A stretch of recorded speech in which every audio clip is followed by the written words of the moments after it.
Hello and welcome to the Paper Soprano Podcast. My name is Heidi Schneider and I am your host, and you made it back to the podcast. Today is episode 44, I believe.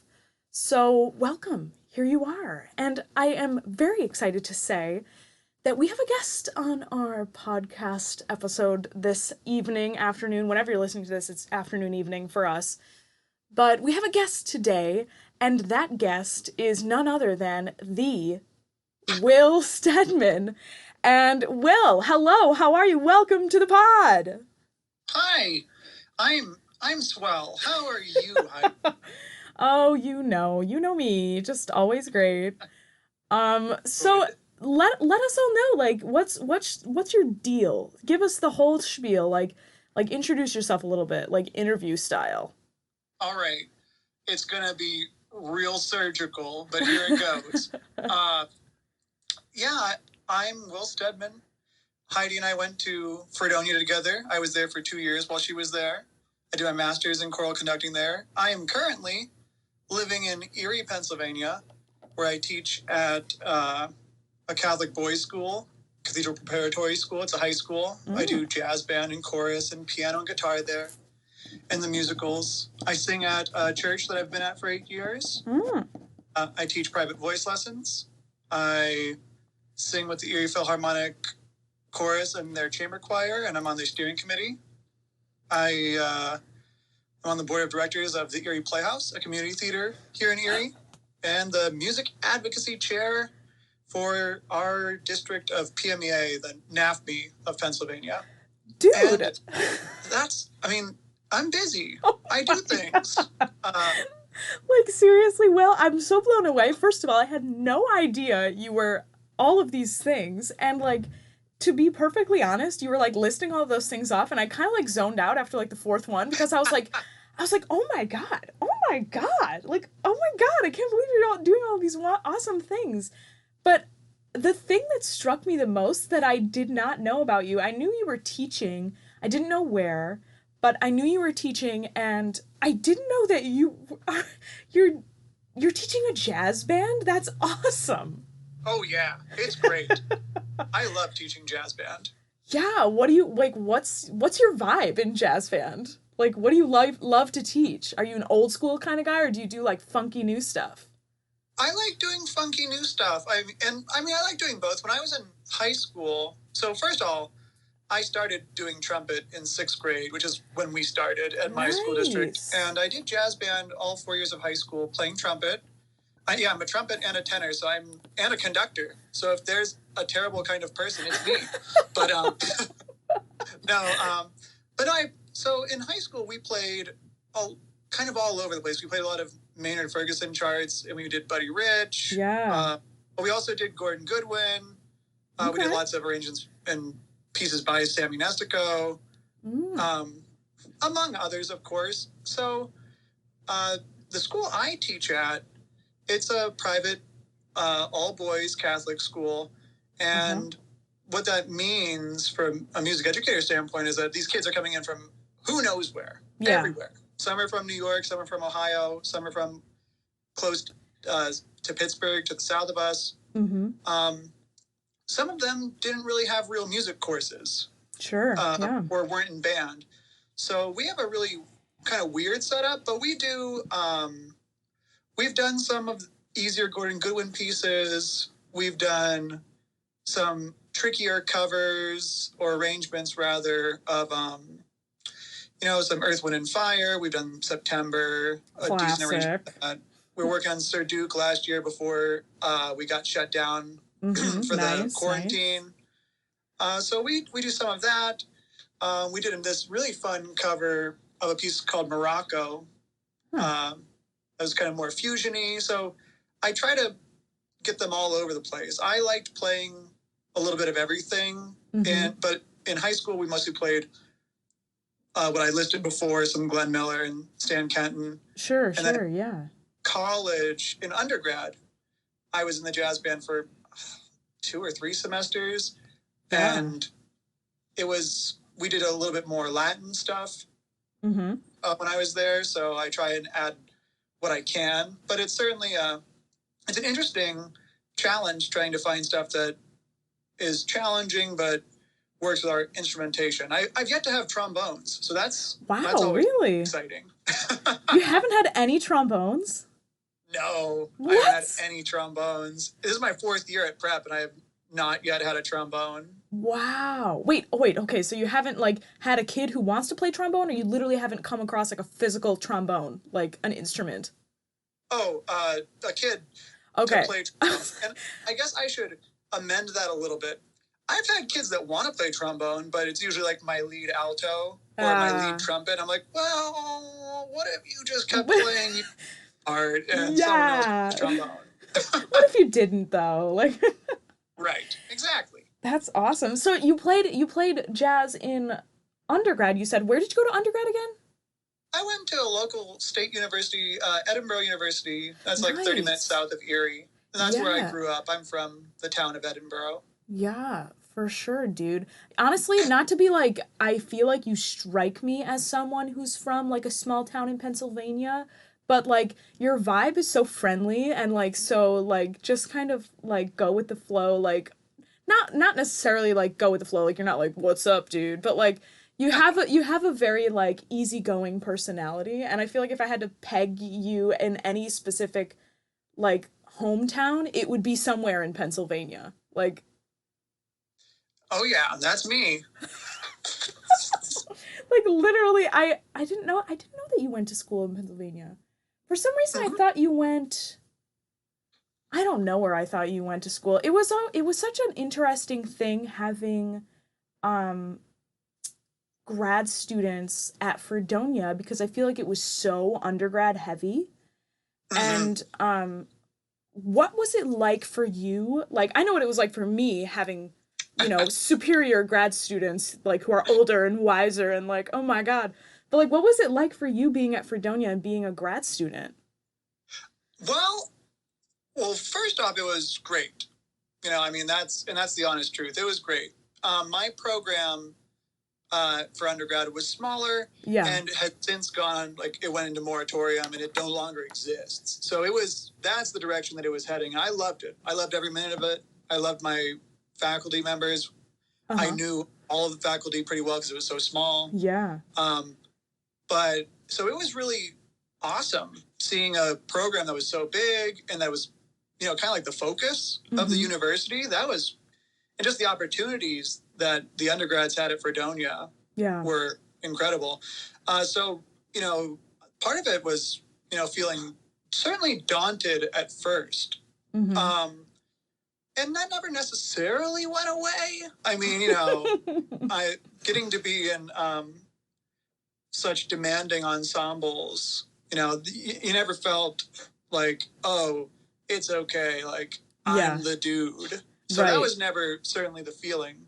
But no, I really liked it, and it was really nice because it was kind of like, it reminded me of my program, like, on steroids, because everybody was so nice, the faculty were so friendly, even faculty that I really hadn't met in person. They knew that I was, like, the choral grad student, and so they'd always be very nice and say hi and ask me how things were going. So it was great. Yeah, for sure. I feel like that's such a unique, like, I guess, balance between undergrads and grad students, specifically in my experience, because now I'm in a grad program where it's the complete opposite.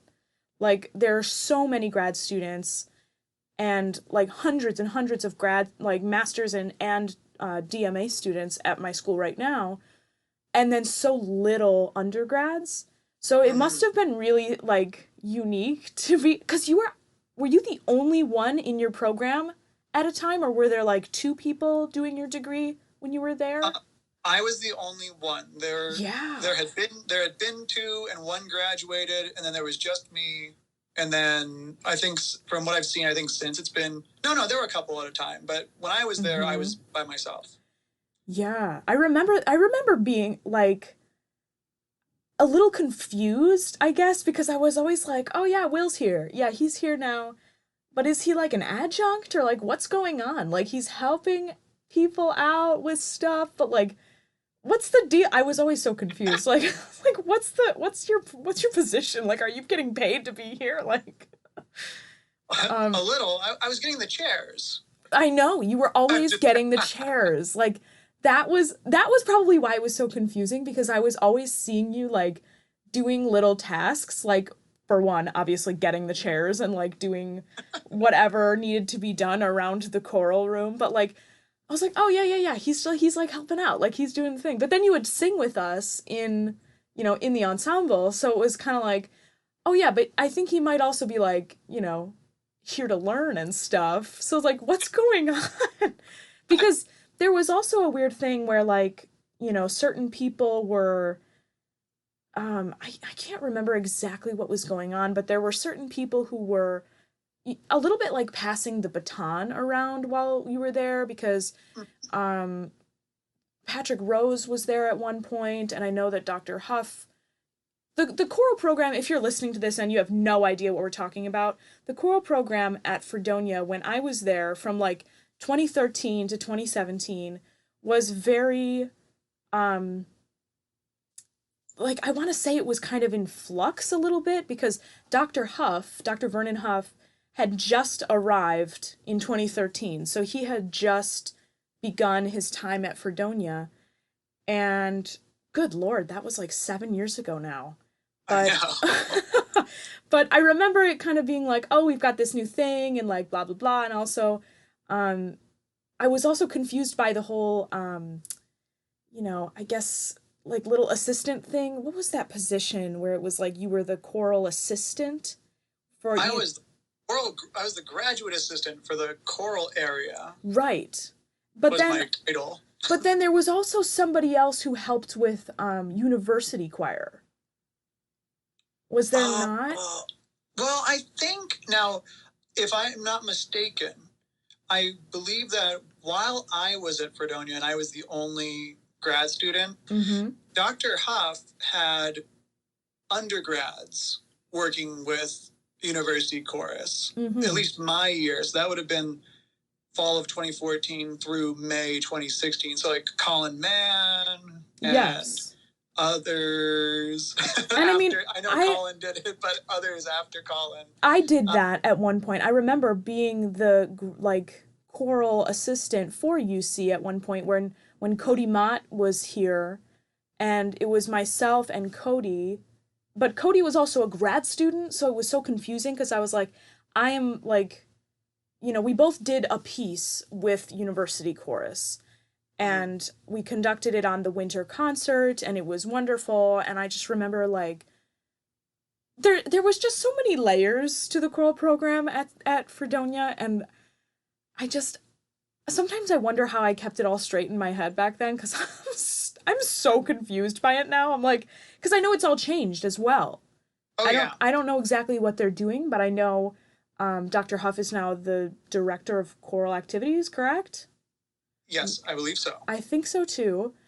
And there's just so much to remember there. But regardless, it was really interesting having such a different experience with so little grad students in my undergrad, and now the opposite in grad school. And it seems like you kind of had the reverse experience from undergrad to grad school, which is interesting.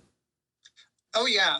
I mean, I think that, there were certainly times during it, and since, in retrospect, where I've wondered what it would have been like if there were other people to share the load, share experiences, kind of spitball, or kind of like the support system. Sure. Because that was, for me, I commuted to Fredonia, just, long story short, I just did. But I commuted to Fredonia, so it was like an hour and plus. Oh my God, wait, you did? I did. Oh, God. And so, I had like my office mate who was the grad assistant for the voice area. And I talked to my compatriots in the orchestral and wind conducting, and that was great. But but those three of us in particular, we just had such different experiences and different very different mentors. And so we could kind of relate and be like, oh man, this is happening, but it wasn't quite the same, certainly. But it was kind of weird. It was, I don't know. It was definitely a very different experience. And from what I've gathered from others that I've met at like workshops or colleagues, people have certainly had different experiences in very large grad programs. Yeah, for sure. Very, very, very dense, complicated spiderweb of a school Fredonia is. There's just so many small facets that add up to a large, intricate working there. But okay, so you mentioned that you teach right now. You teach at a private school, which is awesome. And I kind of laughed for a second when you were describing all the things that you do. And I know we already talked about the jazz ensemble thing, but I wanted to ask you, have you seen that new movie, Soul? I haven't. It's on my list. Okay. But I have not seen Soul yet. Okay. If anybody's listening, obviously I'm not going to spoil anything, but like if anybody's listening and they have seen it, the very like opening scene of what I'm talking about right now, where like if I'm talking to you about like a teacher in jazz band in like either a public or a private school teaching young children, young-ish, whatever, how to play instruments, like you're gonna love that opening scene is all I'm gonna tell you. It's a great movie, and I think that music educators in like specifically, and like music educators who are also performers, or music educators who have taken a performance route at some point in their life will really like enjoy that movie. So for sure not going to spoil any of it, but I definitely recommend. Oh yeah. I'm excited to see it. I've certainly seen all the trailers on Facebook and Hulu and whatnot. So I'm really excited. It was cool to see that was a thing. Obviously as a music educator, it's always kind of a little delight to see the profession. Yeah, for sure. And like to have it be so so specific. I don't know, what's your experience? This is very specific, but what's your experience with the New York subway? I mean, it's limited, but I've had to use it. The last time I was in New York, I've been in New York 3 times in my life. Okay. And the last time was I don't think it was this past January, but the January before. Okay. And it was fine. I mean, there was a train that was late after my girlfriend and I went and saw both halves of Harry Potter and the Cursed Child, and after the second, in the same day. So after the second half of it, we were trying to get back to our hotel across the river, and the train was slow. I think we waited for a long time. Yeah. That was my experience. No crazies on the train the time that we went. But so it was chill. It just was really slow.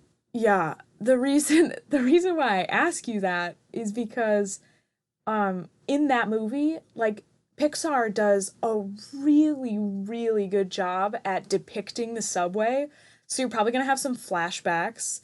But also I was shocked because, and this is not a spoiler, like, don't worry, but like this little tidbit of like detail that they included, it just blew my mind. So whenever the subway starts moving, right, it makes this like screechy metal on metal sound, which you can imagine is, rather unpleasant, but it's the same pitches every single time. And I'm not kidding. It's literally I don't know if I'm exactly doing the right pitches right now, but it's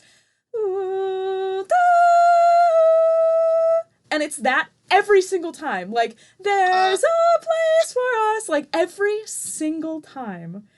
And they captured that in that movie, and I was like, "Oh my god, it does do that." Like it's so funny. And like I have not ridden the subway probably more than like 50 times yet, but like it was just so cool. They really captured New York City in that movie, in my opinion, and native New Yorkers might not necessarily think that, but I think it was beautifully done. And those details, I was like, oh my god, it do be like that sometimes. I have friends who have moved to New York. And I know that whenever Soul came out on Disney Plus, I saw a lot of posts on Facebook and Instagram of people talking about moments, particularly going through scenic shots. Especially there was one, and I don't know where it is, but it's where there's a train that comes out.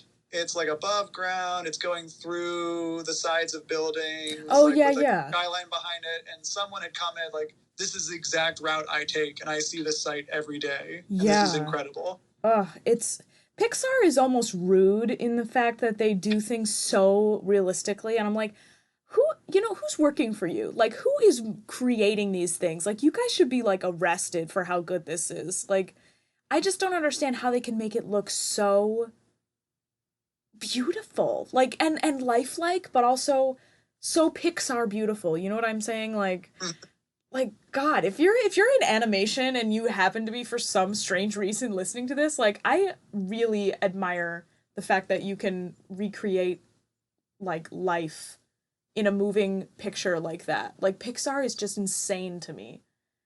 And more so than like any other animation, I guess, company. I don't know what to call it, but like, for some reason, I'm very astonished by Pixar.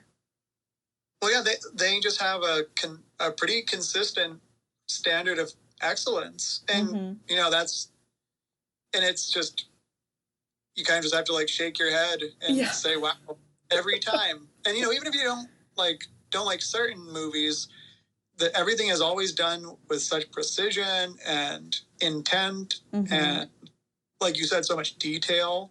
Yeah, for sure. It's wild. It really is. It really do be like that sometimes. And like, I'm trying to think. Oh, so another thing that I didn't know about you that you mentioned to me just now was, I didn't know that you played the trumpet. What the heck, man? Like, how did I not know this about you? Well, when I was in undergrad, I played in the marching band for 2 years, and I was the drum major the 2 years after that. And so I didn't have to play in the marching band then.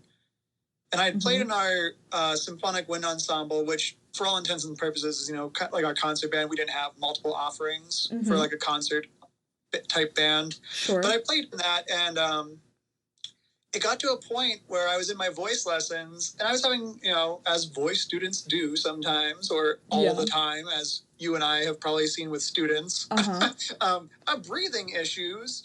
Sure. And my voice teacher was like, yeah, you're just like doing this thing. And I'm, of course, paraphrasing. She was much more eloquent. She was like, you're just like, you're breathing and you're just holding your breath. And she's like, I think it's from your trumpet breathing, and that's not good trumpet breathing either, but I think it's because of your trumpet playing. And she's like, you don't have to quit trumpet. I'm not going to make you quit trumpet, but you need to start making a distinction between the two. Yeah. And also, I was about to go into my senior year, and I had, I don't think I played trumpet in that fall, because the spring I did student teaching. So I think I stopped in preparation for my senior recital that fall. But yeah, I played in jazz band from 9th grade up until my junior year of college, and marching band from 9th grade through my senior year of college, and did it all. Yeah. So that being said, you played the trumpet. Like, if you could have gone back to your 9th grade self, or whenever you chose an instrument, like in elementary school, like, if you wanted to put yourself on a different path of a different instrument, you've always wanted to play another instrument, what would you tell yourself to choose? Okay, so I have a couple answers. One of them, but I'm going to start with a joke answer. Okay, first. Go. This is an anecdote. And this is very tame anecdote for our Dr. Gray fans out there. So we had a chamber choir rehearsal once at Fredonia, and it was not great. Sure. And Dr. Gray was not happy. And I had the distinct pleasure of always having my lessons after chamber choir. So I got to go and sit in his office and listen to his displeasure. Yeah. And this particular instance, I don't know what happened. It was probably a wrong rhythm that no one seemed to get. Mm-hmm. And Dr. Gray was just like, oh, I just wish my parents had put a cello in my hands when I was 4 years old. and he was just so put out. Wait, but what does that have anything to do with... Wait, what does that have anything to do with the displeasure of the rehearsal? Did he just say that? It was just like... here I am. I wish I played cello. And that singer, he went on to comment on the mental facility of singers. Yes. So I'll leave it at that for your podcast. Honestly, we go through this all the time here. This is not the type of podcast where people don't know the stereotypes associated with singers, so, like, we get it here, you know? And if you're not a singer and you're not a musician, because if you're not a singer, that means you're an instrumentalist, and you are the ones who have started these things about singers, so, like, you're fine. But, like, if you're a non-musician, basically the whole thing, which is honestly sometimes true, a lot of the times true, depending on where you are, or depending on what field you're in or what level you're at, basically the thing we're laughing at here is that people think singers are dumb. And they think singers they can't read music, they can't read, and they're basically just like, oh, here I am, I'm ready to sing, and somebody gives them a piece of music, and they're like, oh, yeah, I don't know how to read this. And then it's like a nightmare, and they're just like a pretty sound and no substance. So I'm sure Dr. Gray has, you know, in some facility, in his wonderful way, he probably was like, oh, God, these singers. He was. Believe you me. Oh, so he would choose cello then? I find that That's surprising. What he said. That day he said cello. That day he said he was just rubbing his temples or like laying back in his chair and was like, I wish my parents put a cello in my hands when I was 4 years old instead of making me sing. Honestly, I would probably either choose cello or bass. If I had to, like, I can play the guitar very poorly, and I took guitar lessons as a kid, and I like the guitar a lot. I think that the guitar is a very, very good instrument, very fun, very, accessible.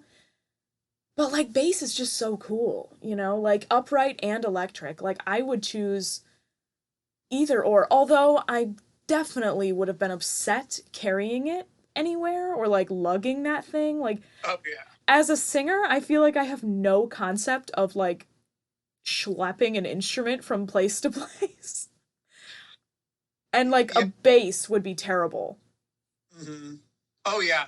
I mean, and I'm sure you knew people, obviously, at Fredonian that played bass, but, like, any bass player I've met that has, like that owns a double bass, that does, like, either jazz band or, like, classical music, it looks like the least fun thing ever. Yeah. Lugging it around and having to have a car very specifically big enough to have. Yes. You basically have to drive a minivan. Like, that's a death sentence for your social life. No offense. Oh my God. If anybody's listening and you play the double bass. Oh, jeez. But, like, you're not going to throw it in a pickup truck. You know what I mean? Like, you have to drive a minivan. There's no other option. But, yeah, so actually, I had two things I wanted to play. So when we were in, like, 5th grade, we had, like, some kind of ear training test that maybe other people that are listening, or maybe you, Heidi, I don't know. It was this thing that we did, and we got to listen to pitches, and we had to, like, identify them or, like, match them somehow. And that was supposed to give us some sort of, or our teacher, some indication of, like, okay, they could probably do this instrument. No idea. Yeah. I don't know what it is. I don't think I know what that is either. I really wanted to play flute. Ooh. Actually, okay. I want to play flute. I liked the video game Ocarina of Time. Classic. And ocarinas are flute-like, and I liked the flute. I liked the sounds of it. I wanted to play it. But then my teacher was like, "What if you just played trombone or trumpet?" And I was like, I'll play trumpet. And that's how I did it. Interesting. And I also wanted to play violin. I really wanted to play violin once I started band. And I had a friend in middle school who was in a band, a rock band. And he was like, you should learn to play bass so you can play in the band. And I was like, but I want to play violin. And it's like, could I play that in your band? like, no, we play like New Glory and like Green Day. And and no, you can't play violin in the band. Like, get a grip, Will. No. That's super funny, though, that your teacher was like, oh, yeah, here we go. We're gonna, like, pick instruments. And you wanted to choose something, and then your teacher was like, maybe nah? Like, I don't know. I can't remember exactly how we chose instruments when I was younger. I played the clarinet starting out, but I talked about this a little bit with one of my other guests, Catherine Vetter, who plays the clarinet for real. Like, she's, like, legit. And we talked about how there's, like, these weird gender roles assigned to, like, the instrument families. And it's so bizarre. And the way that you were like, I want to play the flute or I want to play the violin. And then your teacher was like, how about the trumpet or the trombone? Like, that makes me literally be like, wait a second. Was she just like, no, you can't play this instrument because you're a guy and you have to play, like, the boy instruments? Yeah, I don't know. I think that I really don't know, because in my snapshot of time at school, because I don't know what all came before me, and I know kind of what came after, but I don't know if it had anything to do with, like, faculty, like, turnover. Yeah. But we had, I don't know if there were any guys that played flute while I was in middle or high school. Yeah. There was a guy that played clarinet that was a couple years older than me. Or no, he played flute. Sorry. No, he played flute.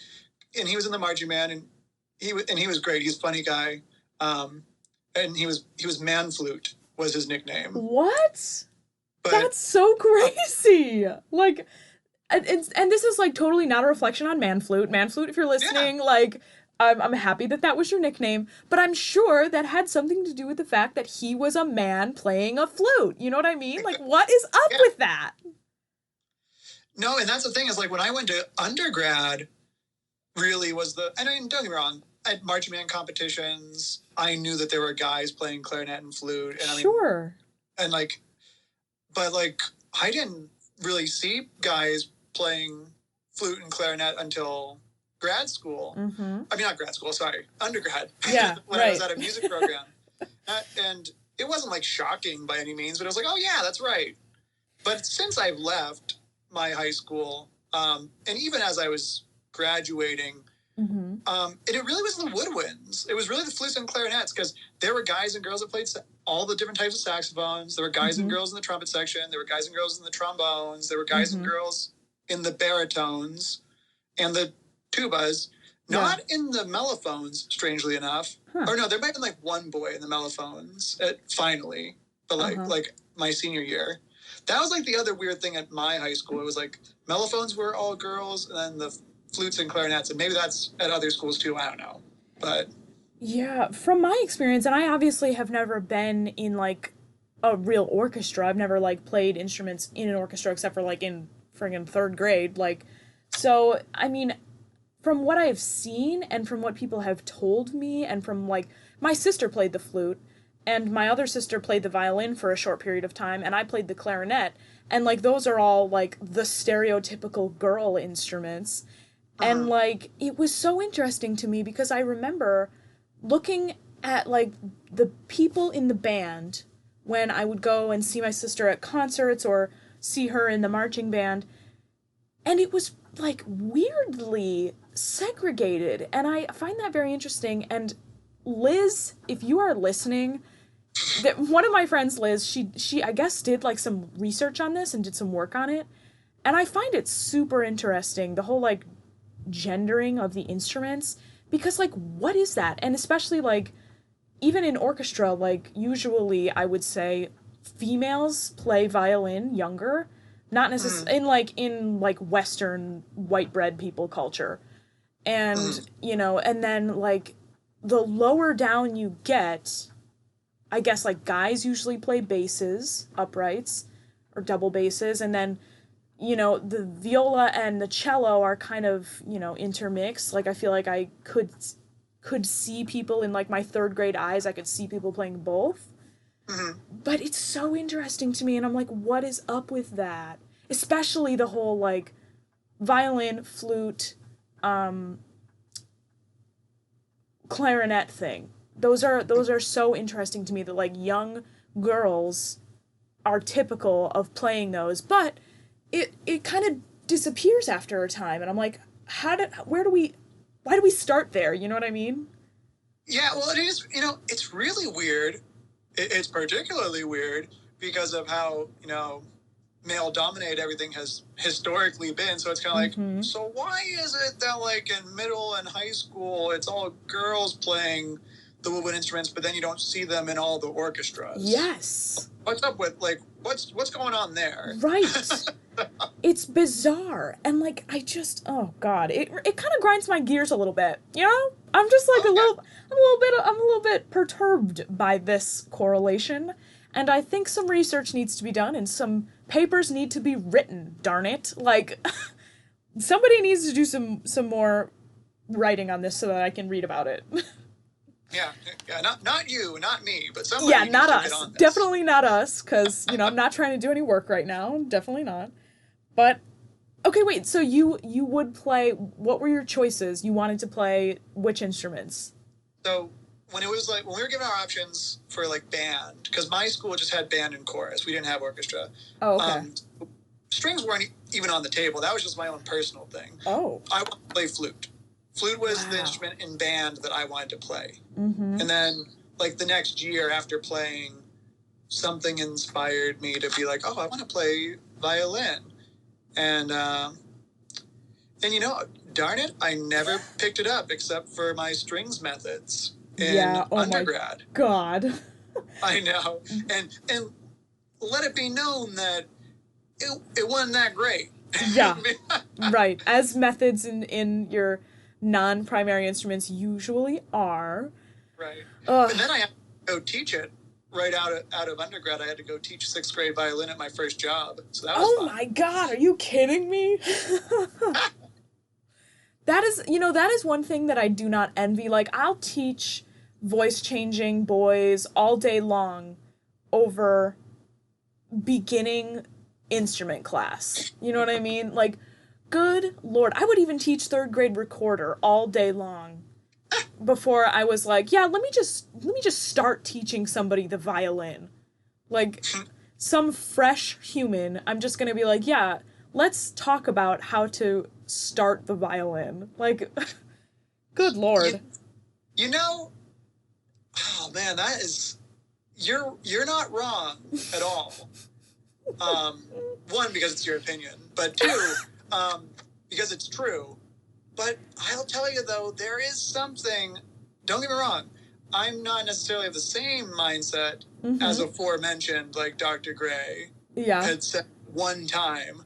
But I will say that there is something that's a little breath of relief when working with instrumentalists after they've learned some things. Oh, that was another thing.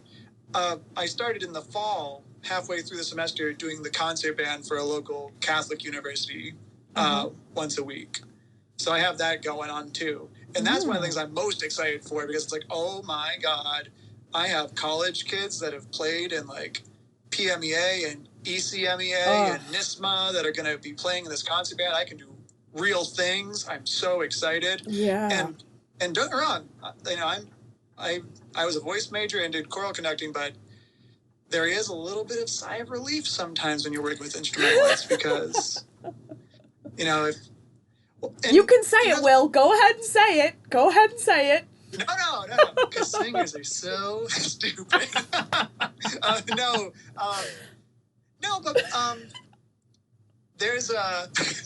There's a degree to which, we singers just get in our head. I've had so many students, private and, like, at school,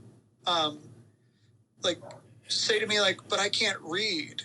Like, I don't know what that note is. I was like, and it's always like, you don't have to. You have to like read the distance. And they're like, but what is it? I'm like, well, it's an A. And they're like, okay, well, how do I sing that? It's like, no, that's not how this works. Yes. I know. And I think that actually is a big trip up for a lot of young singers with like reading. Well, yeah, like, for sure. Because they think that they're supposed to just know what an A sounds like when it comes out. And that's such a huge issue for so many singers. Like, and such a huge advantage for those singers who have perfect pitch.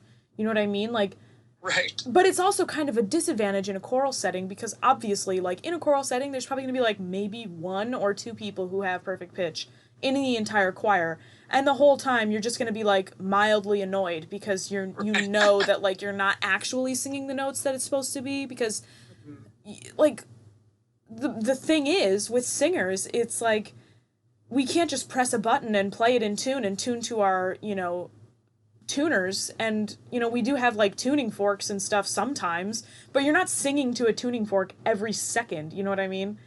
So it's hard, especially for reading. It's so tough.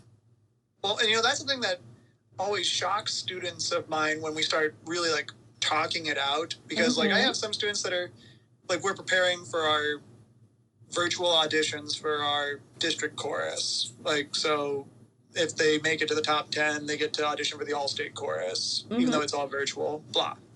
But they'll be like, I just wish I could read more. I don't know how I'm supposed to know it without hearing it, except for memorizing it.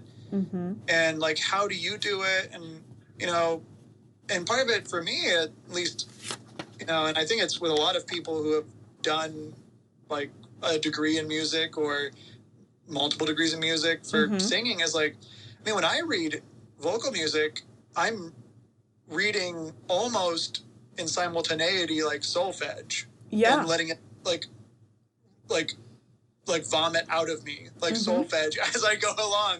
And when I tell them that, they're like, "Well, what's that?" And you start explaining it, and they're like, "But how do you know that?" And it just goes down this little wormhole. And then they're like, "So people can just do that?" I was like, "No, most people aren't." It's like they're just looking to see if it goes up or down. So it's okay, just go up or down. Right. It's a huge process, and I think you're totally right about the wormhole thing, because like there is like surface level, of course, like the standard notation, what it looks like on the page, blah blah blah, but then also there's like another level, and then below that there's like this level of, once you get past like obviously learning solfege and understanding intervals and blah blah blah, you get to this point where you understand that there's like, in a lot of music, there are these consistencies, next to the cadence or before the cadence, you can expect a certain type of sound. You can expect some kind of cadential figure. You can expect, obviously, like a 5/7 chord coming up, or like, if depending on what music you're sight reading,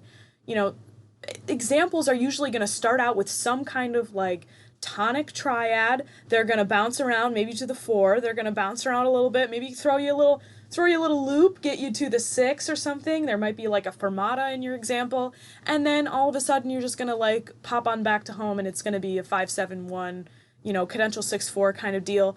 And like hearing and understanding harmony helps so much in sight reading melodies.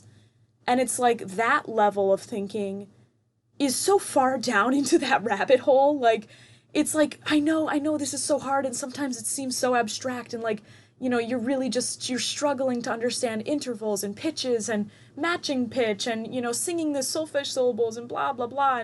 And you're figuring out your range too. You barely know your own instrument. And then also you're like, yeah, but then in the future, like, there are also these other layers that present themselves, like music theory and like ideas about what to expect if you're singing German music, or if you're singing like an Italian song versus like an American folk tune, or like, genre kind of things. It's so interesting. Yeah, and it's always good perspective as an educator when the kids or, the students, whatever age they are, start like saying stuff like that, because it's like, right. Yeah. That's right. There's a lot that I'm taking for granted at this moment, and I should pump the brakes. And it depends. Different people take that information differently, though, because that can kind of be deflating as well. So it's always kind of like everything we do as voice teachers, you always have to cater it to the individual, but it can be deflating sometimes to be like, well, yeah, but like you wouldn't say it this way, but like, yeah, but you're not going to understand that in like 10 minutes. Like that was like 6 years of my freaking life. Mm-hmm. And I'm like,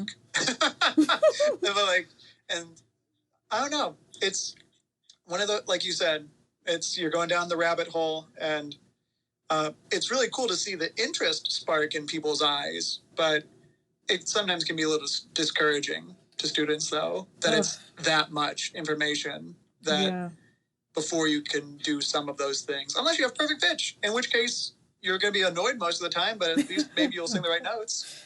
Yeah. And honestly, I think it's so interesting, too, how much, people do rag on singers all the time about their reading abilities and stuff, and, like, totes get it. Don't get me wrong. I totally get it. And honestly, like, I sometimes fall into that stereotype. I have only started being able to understand the concept of reading music in, like, my middle to late high school did I read music for the first time. And it's a little bit unfair because young singers are praised for, like, their ear abilities and, like, being able to match pitch or to repeat something, or, depending on the style of music or the kind of musical upbringing that you have, like, call and response is extremely prevalent in vocal music, and repetition and those kinds of things.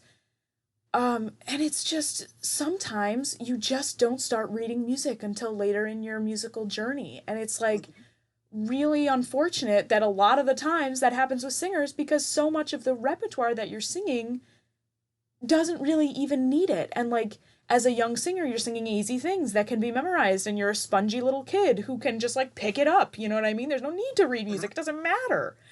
So it's a little bit disturbing sometimes. Sometimes to hear how people like rag on singers. But then, when you get to where, like, my level where I am now, I'm in a doctoral program, and it's unbelievably night and day, because the program that I'm in is super rigorous with sight reading and musical literacy and those kinds of things, because they're really big on contemporary music at my school. And I love that. Big into that, for sure. And honestly, a lot of programs that I've been seeing and auditioning for are also big into sight reading. Like, there's a sight reading portion if you want to audition for, like, choirs in England, or, like, specific opera choruses, or, summer programs that you might want to attend. And it's just interesting to me that people kind of rag on singers for not being able to sight read, but it's like you're kind of ragging on children, basically, at that point. And then, like, once you are actually a musician and you're, like, somewhat fully formed, you're, like, half-baked as a singer, it's like, yeah, no, we're actually expected to do this. And, like, it's kind of rocky at the beginning, where singers are kind of finding their own, like, in undergrad and beyond, but singers are actually expected to read. Like, we're not like, oh, that's okay, you can't read music, fine, come on in, I'll pay you still, like, You're right. I mean, think back to those chamber choir auditions at the beginning of every school year that we had to do. Yes. And how we had to do, Zing It as an audition piece, like the Hallelujah section. And that was like the audition to be in the chorus. And it was like, that was redonkulous. Yes. And I remember we had a guest. Oh, who was it that came in? Someone came in, a guest conductor that year. And I can't remember who it was, and I have no clue who it could have been, because my first year at Fredonia, we had like a bazillion guest conductors, like high profile guest conductors. And so I don't remember who it was the second year, but it might have actually been one of the people from the St. Matthew Passion. It might have not have been a conductor, but it might be one of the guest artists. But we were with Dr. Gray, and he was talking about it. And he was talking about how, and I've used this philosophy with my jazz band at at prep, and with other things, is that he said, they don't know that they shouldn't be able to do these things. Like, he's like, I gave them that excerpt and they should have laughed at my face and just walked out. Oh my God. He's like, but they didn't realize that they shouldn't be able to do that. And then they came in and they did it. That is so amazing. That has been probably one of the things that stuck with me most from my times at Fredonia that I've used since. Oh my God. And he's like, I wouldn't have wanted to do that as an auditor. And he's like, and they did it. But yeah, wow, dude. But no, I mean, but you're right. When you have to read and when you're at like a school like that has elite ensembles, if you want to call it that, like rigorously audition ensembles is probably a better way to put it. Yeah. It is required. And certainly if you want to go and do this for your life as a performer, you have to be able to. Right, of course. There's no way around it because, you got like your one shot. That's what they always say. I mean, like it's not always just one shot, right? But yeah, but you kind of have like one shot, and it's sure.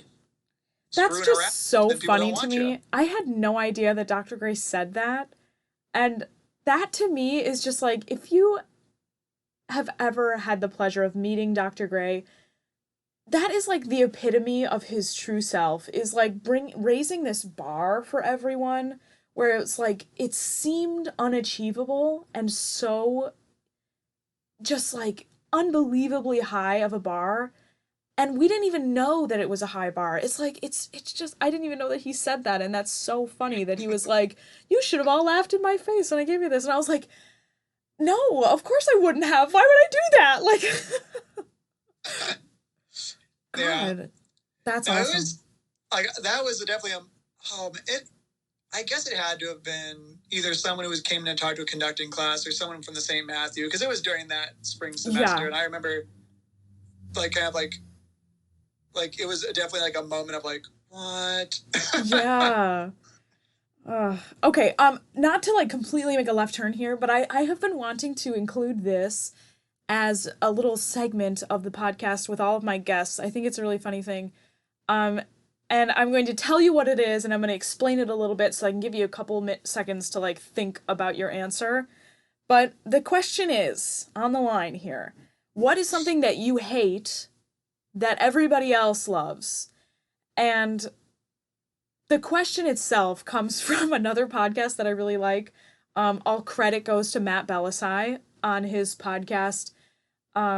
And it's such a funny question to me because I feel like we all have those weird things that we hate, that it's like, oh my God, what? I can't believe you hate that. Like, for today, mine is peanut butter. I don't know why, but I just kind of hate it. And it like makes me cough a little bit. Like, smelling it makes me upset. And like, but sometimes it's weird because sometimes I like want to eat it. But in general, I hate peanut butter, and everybody else seems to love peanut butter, and I'm like, what's wrong with you guys? I also just recently realized that they don't really have not that they don't have it, but like peanut butter isn't like a thing in Europe. Like they don't. I guess I can't live there. I know. Okay, so give me your thing that you hate that everybody else loves. Okay, and I'm glad you brought up food because I was trying, I was like, oh man, what kind of hot take am I going to bring here? Yeah. But no, but that makes it a hell of a lot easier. Right. Pickles. Gross. What? Or disgusting pickles. Just like all pickles? Not even like sweet or dill or like bread and butter pickles? The only pickles that I've enjoyed are like the little teeny gherkins that come with charcuterie. What? Like that are like almost like not even pickles. Like it's kind of like okay because they're like not really pickles. Mm-hmm. But yeah, pickles. Like I don't like them when they're all like crinkle cut. Like we had like little elementary school scissors and cut them out. I don't like them when they're all slimy and like pickled. Wow. I guess that all of them are pickled. But you know what I mean? Like the little thin, filmy, disgusting ones they put on like McDonald's sandwiches. I definitely like the big honking like rods of pickles that you see in jars. Wow, I didn't know this about you. This changes everything because I feel like pickles are I don't think I've ever even met anybody who doesn't like pickles. Maybe I'm just not asking the right questions when I'm meeting people, but like what? I can't believe it. Pickles are like, obviously I'm not a big fan of like, you know, specialty pickles. Like if somebody's like, "Oh, I made these like sriracha aioli pickles. Would you like to try one?" I'm like, I think I'm gonna pass. Dill pickles are just where it's at, and also bread and butter toe the line. But like, Now, my one uncle came to like a family gathering once with like two little mason jars where he had like grown his own like little tiny pickles, and he had done them himself, and one of them had was I mean, I'm sure it wasn't honey mustard, but it was like mustard something, and the other one was like sweet. And I tried them, and pickles are one of those things that the little tiny ones I'll try, and like I almost want to like them because everybody seems to really want to give me pickles at every restaurant I go to. Interesting. Whether it's a spear or like a whole big chonky one, or if it's yes. Oh God, that's honestly that is super funny. Like, I think maybe I'll preface this in future podcasts. Like maybe it's gonna be a food thing. Maybe it'll be a food question, because the last time I asked this, I got a question about like composers, and I also was on a previous episode asked about like my favorite composers and like things about, preferences of music. And like you said, I'm not asking for anybody to come up with like a life-changing hot take here. Like maybe I'll focus it on food, and that'll be a safe bet. But what I could have said, I have a really on again, off again lately relationship with appreciating Keanu Reeves as well. Because like old Keanu, like, man, I hate Keanu, but like funny Keanu and like Toy Story Keanu, I got it. I'll get behind it. Sure. This is a really embarrassing tidbit about myself, but I have very, very limited movie knowledge. Like, when you said, like, old Keanu, I was like, cool, have no concept of that. And you're like, Toy Story Keanu? I'm like, I still don't really know what you're talking about there. Like, it's bad, Will. It's very bad.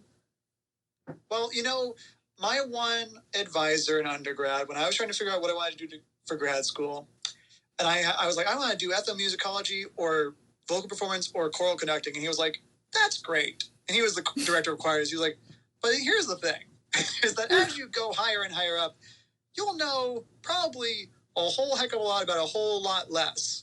Mm-hmm. So you're going to have to narrow your net a little bit. Yeah. He's like, I could talk to you about madrigals all day, but don't ask me about whatever he said. And he's like, because I don't know. Yeah. He's like, madrigals, folk songs, gotcha. But he's like, that's why I did my DMA. Right. So maybe that's what's happening, Heidi. Maybe you don't have room in your noggin for nonsensical, like, cinephile information. Yeah, it's kind of bad. I think that, like, if somebody were to even ask me, like, you know how we have, like, classic musical repertoire that's, like, everybody who is a musical person at our level, who is our age, whatever, knows these pieces and they're common, blah, blah, blah. And then, you widen that a little bit and it's, like, people in, the musical theater realm know all of these shows and they know all of these singers right now who are big and whatever. And you get a little bit bigger and it's like people in the cinematic artistry world, like they know all of these things, and fans of cinematography, like they know, they know all of these like big classic movies. And TBH, not lying right now, I only recently was forced to watch all of the Star Wars films like last year. Literally, like only 1 year ago was I educated at 24 years old on Star Wars. See, and that's such a bad time. You're so adulty. I know! Like, you gotta watch them when you're a kid, because otherwise you just vomit at the dialogue. Good Lord! Thank you! Thank you so much, Will! I hated them! Like, I hated it! And I didn't hate any of the, like, assumed nostalgia that I'm sure the person watching with me had. But, like, oh my God, it was so cringe! And the person I was watching with was like, oh yeah, that one guy. Who's that one guy who everybody thinks is good looking? Oh, in the movie? Yes, the guy who's like, Harrison Ford? yes, Harrison Ford. He's like, isn't he like such a hunky guy? Like everybody really loved him. I was like, dude, I think he's the worst. Like, what is up with that? I think he's so annoying and rude and like not that good looking. Like, what are people's standards in like the 70s when, or is that when it was made? I don't even know. Like, God, and it looked so cringe at times. I was literally like, I can't believe this. And the person I was watching with was like, this is the remastered version. And I was like, oh God.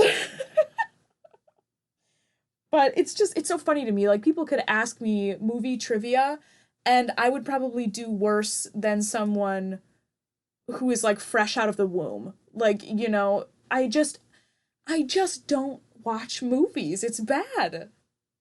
I mean, I don't generally either, but I get that. It's a real struggle to make me sit down and watch a movie.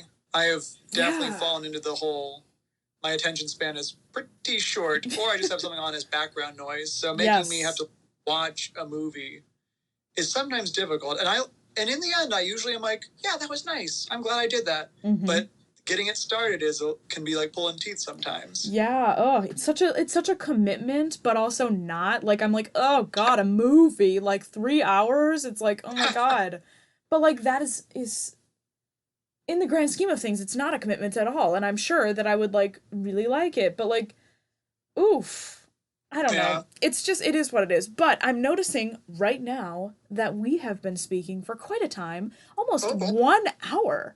And the thing I love most about this podcast is like, if you're listening to this right now, you must know that our wonderful guest, Will Steadman, and I have not spoken over like actual words. Like, I'm sure we've probably exchanged pleasantries via the social medias throughout the past few years, but like, this is a genuine, like, reconnecting conversation that you just heard, so you're welcome.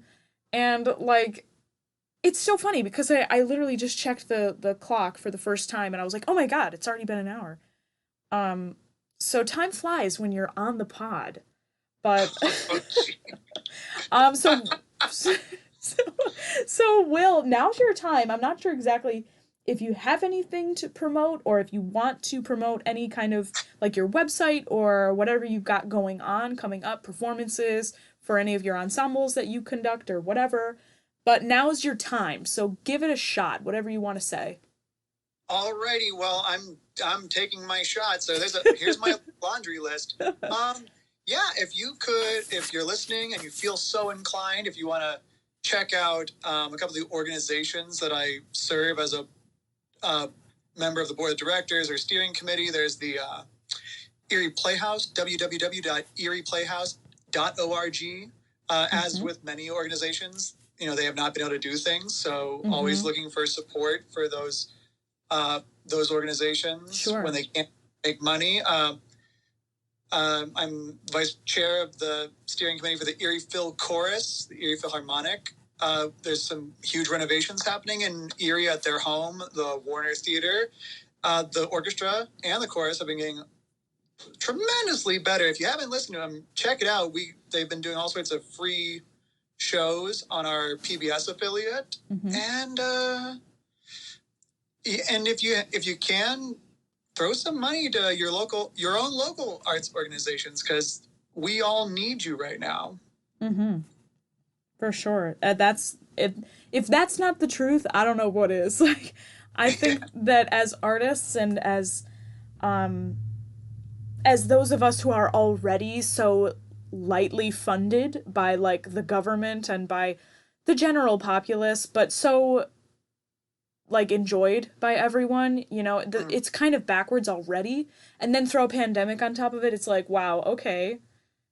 I get it that we're all struggling, but like think about how these places who are already like struggling and trying to make it in a world where the United States doesn't necessarily value art in the way that like European places fund arts and like things like that. There's just a different dynamic. It's like, oh God, we're really getting blasted here. And there's a lot of programs and houses and just arts places, arts foundations that are being completely run dry, unfortunately, in this time. So that's super important. And if you can in any way support the arts during this time, like Will said, I highly, highly encourage you to do it.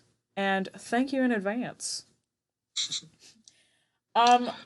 Anything else to contribute? No, I don't think so. This has been great. I really enjoyed this. So thanks for including me on your podcast. Of course. Thanks for coming on. You've been a wonderful guest, and it has been nice to catch up with you. Like I said before, pretty much all of these guest interactions are just like I'm reconnecting with people and talking to people, and we have a good old-fashioned chat here on the pod, so it's great. And thanks so much for coming on, Will. And if you would like to support this podcast in any way, feel free, if you are so inclined, to like this podcast and comment on it and subscribe to the channel, all those good things. And yeah, I think we're going to cut it off here, you guys. Thanks for being here. Thanks for listening. If you've listened all the way through, thank you so much. And I hope you have a wonderful morning, afternoon, evening, or night, whenever you happen to be listening to this podcast. And thanks so much again, Will, for being here. Thank you, thank you. Thank you. And we will talk to you guys all tomorrow. Okay, woohoo! I never know how to end these podcasts, so okay, like, Toodaloo. bye. Toodaloo, love ya, mean it, bye.